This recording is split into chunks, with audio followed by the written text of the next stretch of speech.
ఒక్కసారి స్ట్రైట్ ఉండండి, అంతా స్ట్రైట్ ఉండాలి, స్ట్రైట్ ఉండాలి. అలా 10th క్లాస్ స్టూడెంట్స్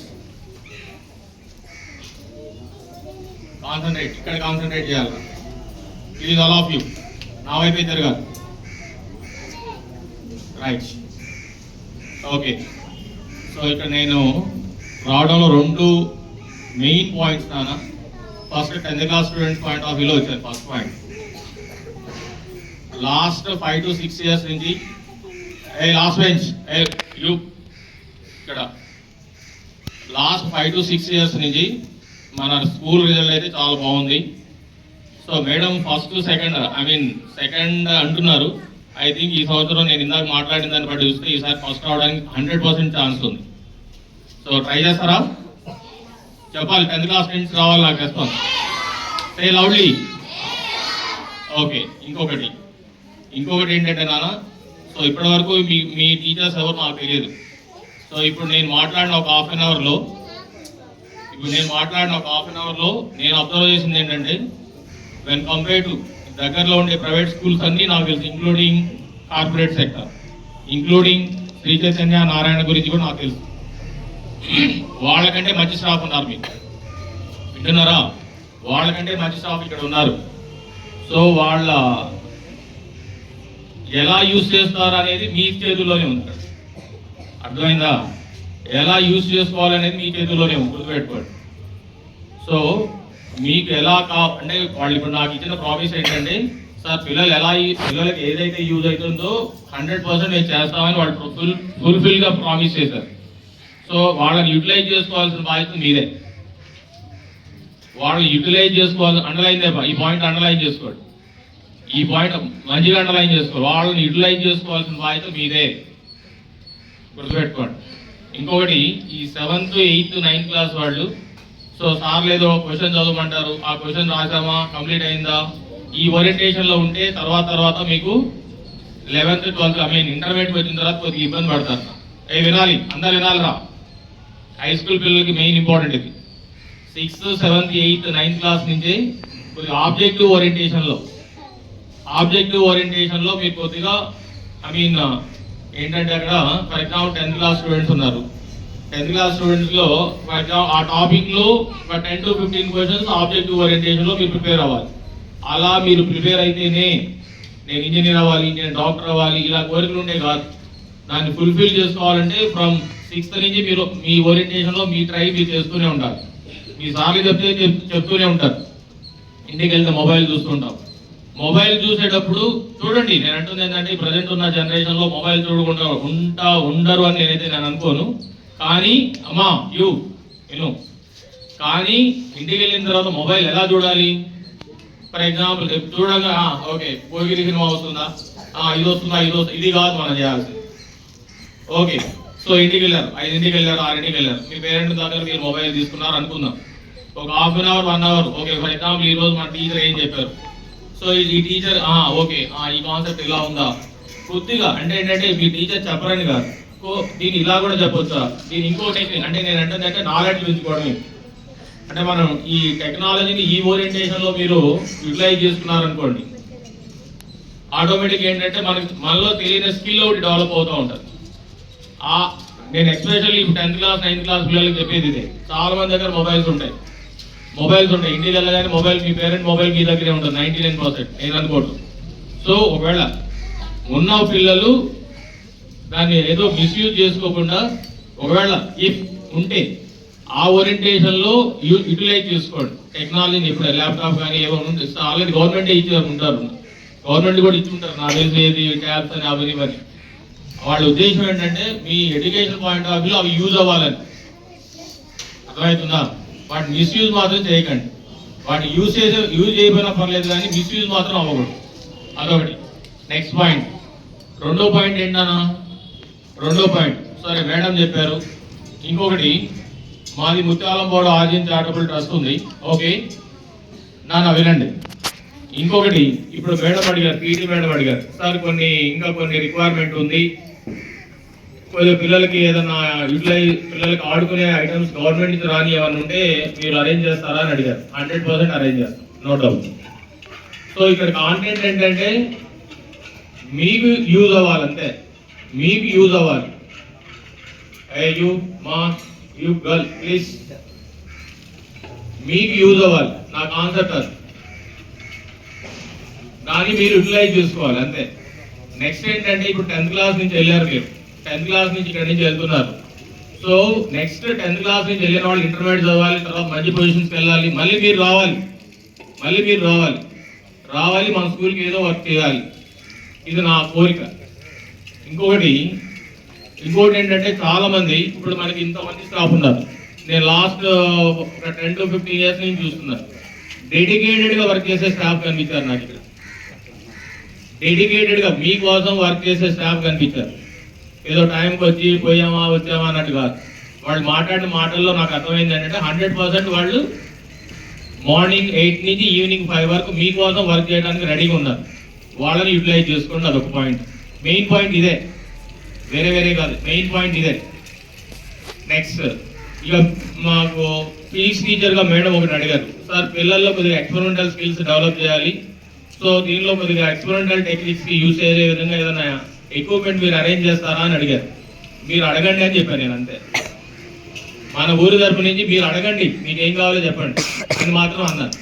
అంటే ఏంటి ఆ మాట అంటలో ఉద్దేశం ఏంటి? ఇంకోటి ఏంటంటే పర్సనల్ నేనే ఇస్తానని చెప్పాను. ఫిజిక్స్ పాయింట్ ఆఫ్ వ్యూ ఏదైనా రిక్వైర్మెంట్ ఉంటే నేనే ఇస్తానని చెప్పాను. అంటే మెయిన్ ఏంటంటే మీకు యూజ్ అవుతుంది అంతే, మీకు యూజ్ అవుతుంది, అదొకటే పాయింట్. అర్థమవుతుందా? సో ఇక పీటీ టీచర్ మేడం గురించి. సో నేను ఇంతకుముందు వచ్చినప్పుడు పాపం ఆ వాసు మాస్టర్ అజయ్ మాస్టర్ అరే అరవతరా అంటారు. సో ఇప్పుడు ఆ టీచర్స్కి ఆ ప్రాబ్లం కూడా లేదు, ఆ డిసిప్లిన్ ఏదో పీటీ మేడం చూసుకుంటుంటారు. ఇంకోటి evening time madam sports period ఆడిస్తున్నారా? ఈ ఫెసిలిటీ ఇంకెక్కడన్నా స్కూల్స్లో ఉందా? నిజం చెప్పండి, మరి ఎందుకు వెళ్తున్నారా ప్రైవేట్ స్కూల్స్కి? ఫస్ట్ పాయింట్ వినండి. ఎందుకంటే మన దగ్గర మంచి టీచర్స్ ఉన్నారు, మంచి సోర్సెస్ ఉన్నాయి, మంచి మెటీరియల్ ఉంది. వాస్తవం చెప్పాలంటే మీకున్న మెటీరియల్ గవర్నమెంట్, నేను చూసాను ఆల్రెడీ మెటీరియల్ కూడా ఎక్సలెంట్ మెటీరియల్ ఉంది. సో ఇంత ఎక్విప్మెంట్ ఉన్నప్పుడు నేను అంటుంది ఏంటంటే ఒక్కొక్కళ్ళు నెక్స్ట్ ఇయర్ వచ్చేటప్పటికి మీ ఇంటి పక్కన పిల్లలు ఉంటారు కదా, ఎవరో టీచర్స్ వచ్చి వాళ్ళని అడిగి నేను వచ్చి వేరే వాళ్ళని అడిగి ఇది కాదు కావాల్సింది. ఇక్కడ ఈ స్కూల్ బాగుందా లేదా మీరు చెప్పండి నాకు. హ్యాండ్స్ రైజ్ చేయండి. బాగలేదు అన్నవాళ్ళు ఏమన్నా హ్యాండ్స్ దింపండి. బాగుందా బాగాలేదా? హ్యాండ్స్ రైజ్ చేయండి. రైట్. మీరు అందరూ నెక్స్ట్ ఇయర్ వచ్చేటప్పటికల్లా మీ ఇంటి పక్కన ఫ్రెండ్స్ వాళ్ళనో వీళ్ళు మన స్కూల్లో తీసుకురావాలి. అంటే నేను తెలిసి ఇది ఎందుకు అడుగుతున్నాను దింపడమ్మా, ఇది ప్రైవేట్ స్కూల్ కదా, ప్రైవేట్ స్కూల్ మీకేంటి లాభం అని మీరు అడగచ్చు. మన స్కూల్కి స్ట్రెంత్ పెరిగితే ఎవరికి బెనిఫిట్ అవుతున్నా? ఎవరైతే తీసుకొచ్చారో వాళ్ళు సర్వీస్ చేసినట్టు లెక్క, గుర్తుపెట్టుకోండి. ఫర్ ఎగ్జాంపుల్ ఇగో ఈ పాప ఉంది, వాళ్ళ ఇంటి పక్కన పిల్లలు ఎవరన్నా మన స్కూల్లో తీసుకొచ్చిందంటే వాళ్ళ పేరెంట్కి ఎంత హెల్ప్ చేస్తున్నట్టు లెక్క. బయటికి వెళ్తే ఎంత అవుతాయి? మినిమం 30,000 to 40,000 అవుతుంది. ఆ 30,000 to 40,000 వాళ్ళ పేరెంట్ మీరు మిగిల్చినట్టేగా, చెప్పాలి మిగిల్చినట్టేనా? నేను చెప్పిన పాయింట్ అర్థమైందా? మీరు మీ ఫ్రెండ్ మీకు ఈ స్కూల్లో జాయిన్ చేశారు అంటే మీరు ఊరికి సర్వీస్ చేసినట్టు. ఆ 30,000 40,000 ఆ పేరెంట్ ఇంకో రకంగా యూజ్ చేసుకుంటాడు, ఆ తల్లిదండ్రులు ఇంకొక రకంగా యూజ్ చేసుకుంటారు. అర్థమవుతుందా? ఆ తల్లిదండ్రులకు ఒక 30,000 మీరు మిగిల్చినట్టే. అర్థమవుతుందా నాన్న? సో ఆ ఓరియంటేషన్ లో మీ ఫ్రెండ్స్ ని నెక్స్ట్ ఇయర్ నేను వచ్చేటప్పటికి ప్రైమరీ స్కూల్స్ చిన్నపిల్లలు మీరు చెప్పాలి, మీరు మీ స్కూల్ స్ట్రెంత్ అంతా ప్రైమరీ స్కూల్ స్ట్రెంత్ 60 or 70 ఉంది. నెక్స్ట్ ఇయర్ వచ్చేటప్పటికి 100 అవుతుందా? చెప్పాలి, మీరు చెప్పాలి. చిన్నపిల్లలు తీసుకొస్తారా మీ ఫ్రెండ్స్ ని? Yes, okay, thank you. Right, ఇది ఒకటి మెయిన్ పాయింట్ రా, ఓకేనా? So next coming 10th class exams నడుస్తున్నాయి, నెక్స్ట్ వస్తున్నాయి కాబట్టి ఇక మీ కాన్సన్ట్రేషన్ అంతా ఎగ్జామ్స్ మీదే ఉండాలి. ఇక నెక్స్ట్ 10% రిజల్ట్. ఇది సార్ లాస్ట్ ఇయర్ 95 వచ్చింది, 96 వచ్చింది, ఇది కాదు. 100% రిజల్ట్ రావాలి, టాప్ మార్క్ రావాలి. 100% రిజల్ట్ రావాలి, టాప్ మార్క్ రావాలి. సో ఇందాక ఒక బాబు చెప్పాడు నాకు, అరే నీకు నెక్స్ట్ ఎంత రావడానికి ఛాన్స్ ఉందిరా, నీ ఎక్స్పెక్టేషన్ ఎంత అంటే 590 అన్నాడు. ఎక్సలెంట్. నేను అంటుంది అంటే ఆ 590 మార్కు ఆ కాన్ఫిడెన్స్ ఎక్సలెంట్. First point. వాడిని కొట్టాలని చూడండి మిగతా వాళ్ళంతా. వాడు ఎవడో చెప్పాడు కదా 590 మార్క్స్ అని చెప్పాడు నాకు, ఎక్సలెంట్. వాడిని రీచ్ అవ్వాలి నాకు. మిగతా వాళ్ళందరూ వాడిని రీచ్ అవ్వడానికి ట్రై చేయండి ఫస్ట్. ఆటోమేటిక్గా రిజల్ట్ పెరిగింది, అంతే. ఆటోమేటిక్ రిజల్ట్ పెరిగింది. వాడికి నా 590 వచ్చింది, నాకు రావా క్వశ్చన్ వేసుకోండి, అంతే. ఆ క్వశ్చన్ మీరు వేసేసుకుంటున్నారంటే ఆటోమేటిక్గా రిజల్ట్ పెరిగింది. మీరు సపరేట్గా స్కూల్కి చేయాల్సిందే లేదురా. మీరు మంచి మార్క్స్ వేసుకొని మీరు వెళ్తే చాలు, మీరు సర్వీస్ చేసినట్టే లెక్క. అర్థమవుతుందా? మీ రిజల్ట్తోనే నెక్స్ట్ స్ట్రెంత్ రావాలి ఇక్కడికి. మీ రిజల్ట్తోనే నెక్స్ట్ స్ట్రెంత్ రావాలి, గుర్తుపెట్టుకోండి. మీరు ఏదో 10th క్లాస్లో మార్క్స్ వచ్చాయి కాదు, ఇంటర్మీడియట్లో కూడా సక్సెస్ అవ్వాలి. ఇంటర్మీడియట్లో సక్సెస్ అవ్వాలంటే ఇక్కడి నుంచి మీరు ఆబ్జెక్టివ్ ఓరియంటేషన్లో కొంత వర్క్ జరగాలి. ఇంటర్మీడియట్లో సక్సెస్, ఇప్పుడు 590 మార్క్స్ వచ్చాయి, మళ్ళీ ఇంటర్మీడియట్కి వెళ్ళిన తర్వాత మనకి మళ్ళీ అందరిలో అట్లా ఎదుగున్నామంటే ఏం ఉపయోగం లేదు కదా. సో కాబట్టి ఆబ్జెక్టివ్ ఓరియంటేషన్లో కూడా మీకు వచ్చిన స్కిల్ పెరగాలి. స్కిల్ పెరిగితే ఆటోమేటిక్ ఏంటి 100% రిజల్ట్ వస్తుంది. ఇంటర్మీడియట్లో మీరు ఇంజనీరింగ్కి వెళ్తున్నారా, మెడికల్కి వెళ్తున్నారా, నెక్స్ట్ ఇంకా ఏదైనా అకౌంట్స్ సైడ్ వెళ్తున్నారా అనేది చాయిస్ మీదే. కానీ ఎక్కడికి వెళ్ళినా కూడా అక్కడ టాప్ ఉండాలి, గుర్తుపెట్టుకోండి. మీరు ఏదైనా మీ రంగం మీకు ఏదైతే చాయిస్ అనుకుంటున్నారో మీ చాయిస్ ఈజ్ యువర్స్. అది మీ రోల్, మీ డ్రీమ్స్ బట్టి ఉంటుంది. కానీ మీరు ఎక్కడికి వెళ్తున్నారా అనేది మీ చాయిస్. కానీ ఎక్కడికి వెళ్ళిన తర్వాత అక్కడ టాప్ ఉండాల్సిన బాధ్యత మీదే. మీరు ఏ రంగానైనా ఎంచుకోండి అమ్మా. ఫ్యాషన్ డిజైనింగ్ ఎంచుకుంటారా, లేకుంటే మెడికల్ ఎంచుకుంటారా, ఇంజనీరింగ్ ఎంచుకుంటారా, లాయర్, ఏదైనా తీసుకో, కానీ టాప్ ఉండాలి. ఆ టాప్ లేకుంటే మీరు పనికి రా, గుర్తుపెట్టుకోండి. మళ్ళీ చెప్తున్నాను, మీరు ఎంచుకున్న రంగంలో మీరు టాప్ లేకపోతే మాత్రం మీరు ఏం చదివినా వేస్తే. ఇప్పుడున్న కాంపిటీషన్ అంటే మనం కంటిన్యూస్, ఫర్ ఎగ్జాంపుల్ ఇప్పుడు 10th క్లాస్ చదివాం అయిపోయిందంటే కాదు, ఇంటర్మీడియట్ వెళ్ళిన తర్వాత చదవాల్సిందే, ఇంటర్మీడియట్ తర్వాత మళ్ళీ మెడికల్లో చదవాల్సిందే, నెక్స్ట్ ఇంజనీరింగ్ వెళ్ళినా చదవాల్సిందే. జాబ్ వచ్చిన తర్వాత కూడా ఆ జాబ్లో ఏం చేయాలి, అక్కడ ఉన్న వాళ్ళందరిలో టాప్ ఉండేటట్టు ఉండాలి. ఆ పోటీతత్వం లేకపోతే మాత్రం మనం లైఫ్లో పైకి రాలేము, గుర్తుపెట్టుకోండి. మనతో పాటు 10 మంది ఉంటారు. ఫర్ ఎగ్జాంపుల్ నేను కాలేజీ లెక్చరర్ని, నేనేమనుకుంటాను, నా సబ్జెక్ట్లో నా పిల్లలకి 100 మార్క్స్ రావాలనుకుంటాను. ఎందుకు అనుకుంటాను? మిగతా వాళ్ళందరికైనా నా సబ్జెక్ట్లో రావాలనుకుంటాను. అట్లా ప్రతి వాళ్ళు అనుకుంటే ఎవరికి బెనిఫిట్ అవుతుంది చెప్పండి? అల్టిమేట్ ఎవరు బెనిఫిట్ అవుతారు? స్టూడెంట్ బెనిఫిట్ అవుతారు. అలాంటి ఫ్యాకల్టీనే చూసాను నేను ఇక్కడ, ఇక్కడ గుర్తుపెట్టుకోండి. సో మెయిన్గా 4 పాయింట్స్ నాన్న 10th క్లాస్ స్టూడెంట్స్కి అడ్వాన్స్ చెప్తున్నాను, కంగ్రాచులేషన్స్. ఎందుకంటే మీకు మంచి మార్క్స్ వస్తున్నాయి, 70% రిజల్ట్ ఇస్తున్నారు. So at the same time all the best కూడా చెప్తున్నారు. జాగ్రత్తగా చదువుకోండి. 2వ పాయింట్, మీ టీచర్స్ యూటిలైజ్ చేసుకోండి.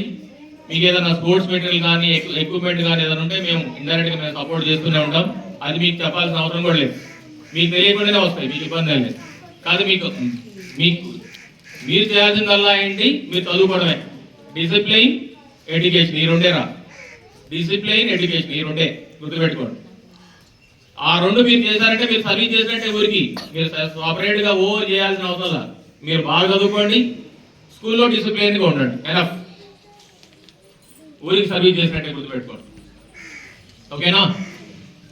సే yes or no, చేస్తారా? సరిపోదు, గట్టిగా. Thank you very much.